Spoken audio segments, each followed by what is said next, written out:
So what are some real challenges that club rugby players face when they retire from playing rugby for so long, the game that they love? So in this video, guys, I'm going to cover 4 areas where this was really challenging for me since I retired from playing club rugby around about 6 years ago. And then stick around to the end because I'm going to provide some solutions to players around the world that have just recently retired and probably will face similar hardships to what I faced a few years ago. The first big challenge that I really miss this from playing, was the friendships, the changing rooms, the rugby banter. You know, rugby has that culture where, you know, it's great after a good win.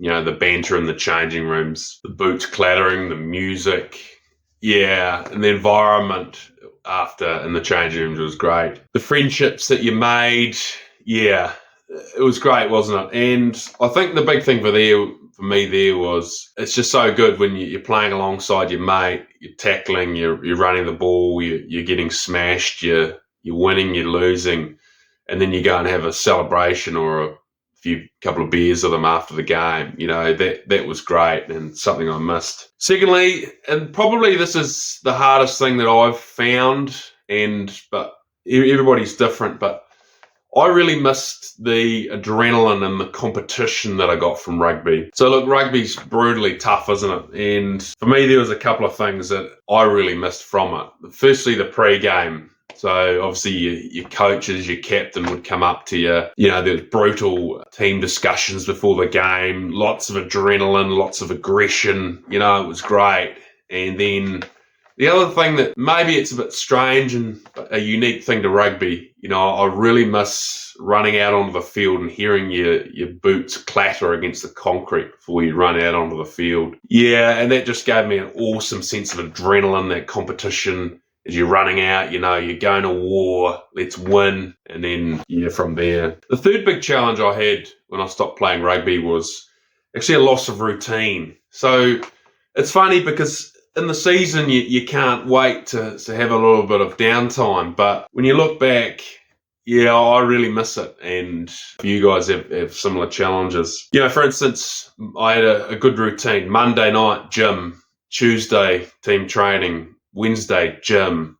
Thursday, team training. Friday, relaxation day. Watch a movie, relax. Saturday, game day, all your rituals. You know, around about 11 a.m. I'd start getting ready for the game, kick off 1:15 in the afternoon.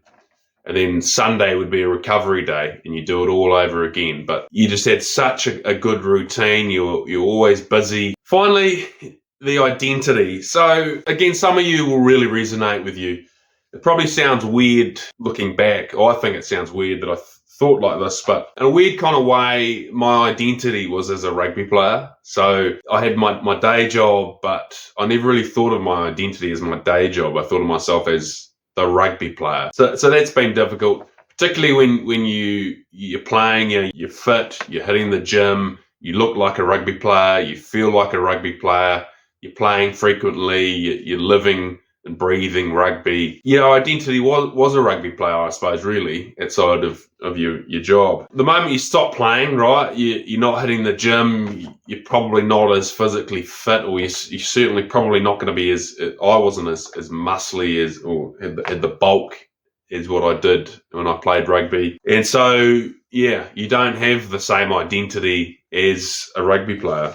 Finally, guys, to all those people that are potentially having these hardships and other ones, I just let you know that this is normal. Stay positive. You get through this. And unfortunately, you probably will have that little bit in you that misses playing. So, and that's not going to go away. But, life goes on. Stay positive and you'll be right. So the first solution I have to you there. So friendships. Since I stopped playing club rugby, I joined a local tennis and squash club. I joined a hockey club. The environments aren't going to be ever the same as that rugby environment with the changing rooms, the boots clattering, the music. But I've met some great people along the way, tennis and squash and hockey, and it's been good. So I just encourage you to take up another sport, another club, and build some other friendships that way. Secondly, And probably my hardest issue to overcome was the adrenaline. There was a number of years that I really missed that, especially on a Saturday. Like, yeah, you need that competition. But, to overcome that, I simply took up other sports. So for a couple of years, I took up squash, was playing that.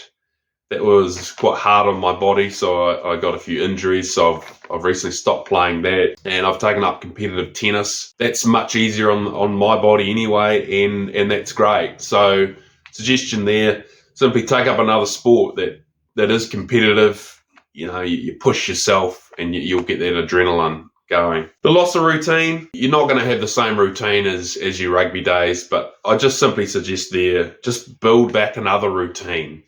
Build another sport or another hobby into your life. Build in a schedule, for a Monday, Tuesday, Wednesday, Thursday, Friday, and Saturday, and then something to do on the Sunday, right? Just build it into your life. And just because it's not the rugby routine doesn't mean that it can't be a good routine. Finally, the identity crisis that I had. You're not a rugby player anymore, and that is sad to say that, but like it was for me. The reality is, though, since I've retired from club rugby around about 6 years ago, look, there's bigger things in life. I've become a far more well-rounded person. Look, for instance, myself, I'm married now. I've got a cat. I'm an uncle. I play tennis. I've got a house. So my suggestion there is just your identity, and it should never just be that you're a rugby player. You see yourself that way. Try and have a well-rounded identity where you have a element of your identity is your family, your friendships, your career, your sport, not just one, and build that well-rounded identity into your life. So that's my suggestion there anyway. Look, in summary, guys, it's not unusual to go through some hardships when you stop playing.